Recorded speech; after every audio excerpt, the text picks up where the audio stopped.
G'day and welcome to another episode of Cuppa with the Jesuit. I'm Father Robin Koning. I'm the Vocation Director for the Australian Jesuit Province. With Father Robin, I'm Julian Butler, a Jesuit in training for priesthood, and we're joined today by Father Trung Nguyen. Father Trung, welcome. Thank you. Thank you, Robin. Thank you, Julian. Trung, you're currently based in the same community as I am at St Ignatius in Richmond. Would you tell us about your role at St Ignatius? Certainly. I am the current parish priest here at the Richmond Catholic Parish of the St. Ignatius and St. James Church. Parish in numbers, but very diverse and very big in size. We have quite a reasonable size Vietnamese community attached to this parish, not to mention other ethnic groups like Timorese, Chinese, and some other Chinese, Malaysians as well, some African who lives in the high rises in Richmond here, government housing. So Trung, you took up that role at the beginning of last year. How have you found being a parish priest? What gives you life about this role? It's very challenging, of course, because it's a much more demanding and diverse role that is required of a Jesuit priest as a parish priest, because you have to look at the spiritual and pastoral and the administrative aspect of the whole parish, and not to mention dealing with hundreds of people on a weekly basis, and of course the sacramental part of that as well.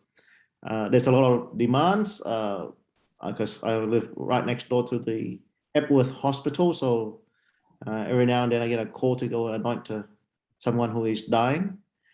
So a lot of challenges, especially last year in the middle of COVID, a lot of lockdowns. So a lot of time I was a bit lost on what to do, being a new parish priest and all. But I think the thing that even though it's a lot of hard work, very challenging, but I do find it's very life-giving and very rewarding, especially for me, someone who values relationships so much. I find in this ministry, I get to get to know a lot of people and to be friends and have relationship with them, as in comparing with other ministry I've been to before. So I do value the relationships I build here, and it's very life enriching, but it's rewarding in the sense that I feel myself being of more what's the right word, of putting my own spirituality and my own personality, my own life at the service of people.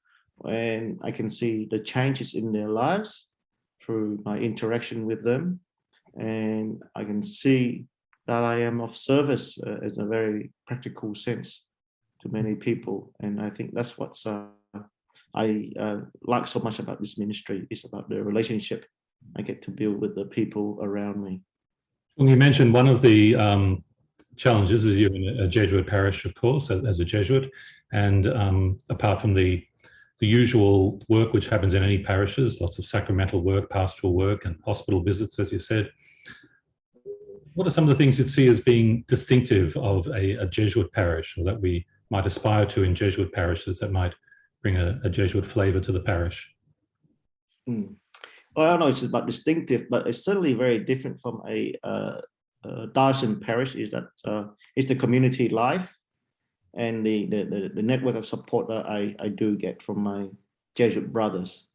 And I think as Jesuits, we have an easier connection with other religious communities as well. So I'm very fortunate here that I have the support of two other female congregations, the FCJs and the FDZ, the Faithful Daughters of Divine Zeal. And so it's about companionship and working together. So I don't feel that I'm doing this by myself or being alone. But if I need to, I have the support of my Jesuit brothers. I need guidance, they are there. And if I need help, they're always there for me. So that's what is, I think, the uniqueness. Not to mention, of course, the spirituality of the Society of Jesus. And being in this parish, a Jesuit-run parish for over 1.5 centuries, there is that long standing tradition of the Jesuit presence and Jesuit spirituality in this parish. Father Trung, you mentioned this appointment as parish priest being a new appointment and a new area of ministry for you. Started out in terms of long-term placements in ministry, living and working in China. What was it that drew you to that ministry as a young Jesuit to be in China? And would you share a little bit about the kinds of communities you were working with there?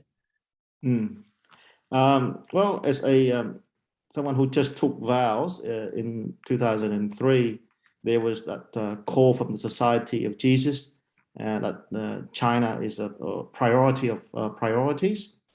And so at that time, I was not certain of where my future ministry was headed. So I put up my hand and responded to that call for the China mission. And hence, that's how I ended up there after ordination, working with people with leprosies mainly. So I was based in Macau, working for a Jesuit organization called the Casa Ricci Social Services. And the mission of that organization was to firstly started to help people in mainland China with leprosy or affected by leprosy. And then later it expanded into people with HIVs as well. So that was my first mission ministry after ordination to China. And the work required me to travel a lot in mainland China through eight different provinces in mainland China. And on a basis of I was caring for around 15 or 16 leprosariums, places where they have people who had leprosy or affected by leprosy. And anywhere from the smallest place was about a dozen to the larger one was about 200 people living in there. And this place was cared for by the religious sisters, mostly from mainland China. And so my role was to go and visit these places to provide the sacramental and pastoral care to these sisters mainly. So I organized their retreats and look after their living expenses and all things like that. But also to observe and look at assist all these leprosariums where my organization that provided some extra bit of funding to help their livelihood is a bit better, a bit more nutrition in food, or organize better living facilities for them. And so that was my main work in these leprosariums. It was very hard work, a lot of traveling, as you can imagine. China is a very large country geographically. And on average, it took me about one full day or 24 hours of traveling to visit to travel from one place to the next, and spend about one full day in one place and then travel to the next. So that's how hard it was in the transportation over there, and of course all modes of transportation, train, plane, and buses were the main one, but occasionally there was also the odd boats or ferry or the three-wheel trailer or motorbikes as well. So I don't know if any horse carts or cow carts. No, I can't remember that. But yes. And from there, Trung, you came back to Australia, and at one point you were working as the rector of Jesuit Mission. Could you say a bit about Jesuit Mission and its work and your role there? It's a great ministry of the Society of Jesus in Australia. Jesuit Mission was set up in the early 1950s to support Australian Jesuits who were sent as missionaries to India in a place called Hazaribagh. And from there it grew to later on, we expanded our service to supporting Jesuit ministries in the Southeast Asia assistancy. So a lot of the Asian countries that needs our support and still does, like East Timor, Thailand, Cambodia, Myanmar are the main one. We also support some of the work of Jesuit refugee services overseas.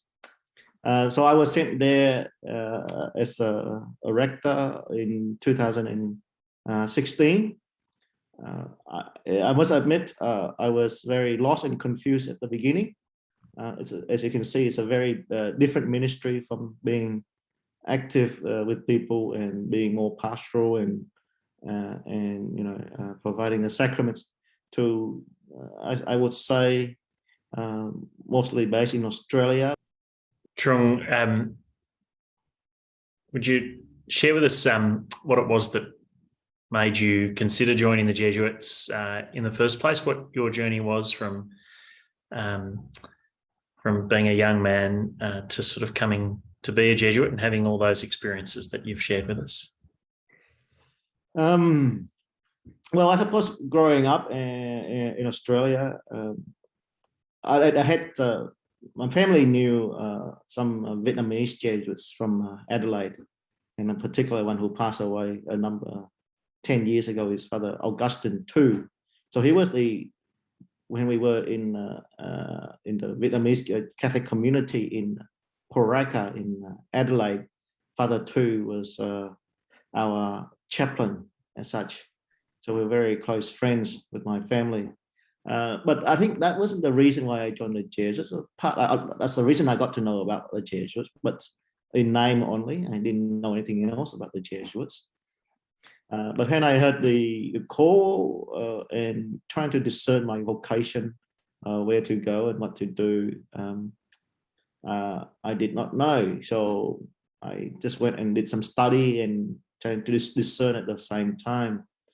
My concern was discern, did I have a vocation or not? It wasn't about vocation to what, religious congregations or religious order, but my concern was, did I have a vocation? And if I did, then God will sort things out. So I remember after a year of studying, I ran into Fr Gus Thu, and he said, well, have you decided yet? I said, well, I'm still thinking. And then he said, stop thinking, here's the number, call the Vocation Director. And so I did, I obeyed. And I remember that night when I picked up the phone to call, and it was Brother Ian Cribb, who was the Vocation Director at that time. And I think it was, for me, it was, I can still remember my heart thumping. I was so nervous when I made that call. And we had a conversation for about 15 minutes. But I think that was the most courageous thing I did in my life, to make that phone call. But for me, it's about service. And from what I know about the Jesuits at that time, it's about being able to use all our abilities, whatever gift we are given to serve God. And so I said, well, if that is the case, there's always a place for me in the Society of Jesus. So that's the main reason. The other reason why I stayed was, I remember after joining the novitiate, and after 2 or 3 days, I felt very much at peace and very much at home. And I said, well, if this is the feeling, then this is the life for me. So I think that's the reason why I joined and the reason why I stayed. So Trung, if you met a young man today who was considering joining the Jesuits, what advice might you have for him? Well, I would say, I wouldn't say advice. I said, well, the Jesuit life is a very blessed, can be a very joyful and meaningful life, especially for me, So I said, well, who wouldn't want to have a very joyful, very happy, a very blessed and meaningful life?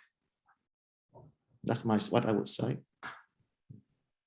Thank you. That's great. And I'd say if there are any people watching who are considering the Jesuits, then maybe stop thinking and get in touch with me. You'd be very welcome to get in touch. Yes.